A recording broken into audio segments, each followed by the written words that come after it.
நாம் எந்த ஒரு காரியத்திலும் பிறருக்கு நாம் அநியாயம் செய்யவே கூடாது.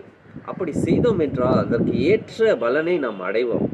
கொலோசியர் 3வது அதிகாரம் 25வது வசனத்திலே நாம் இப்படியாகத்தான் வாசிக்கிறோம்.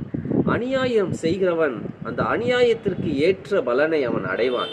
தேவனிடத்தில் பட்சபாதம் என்பது இல்லவே இல்லை. மனுஷன் எதை விதைக்கிறானோ அதை தான் அறுக்க முடியும். ஆகவே நாம் அநியாயத்தை விதைத்தோம் என்றால் அநியாயத்தை தான் நாம் அறுக்க முடியும். நீதிமொழிகளின் புஸ்தகம் 22வது அதிகாரம் 8வது வசனத்திலே நாம் வாசிக்கிறோம், அநியாயத்தை விதைக்கிறவன் வருத்தத்தை தான் அறுப்பான்.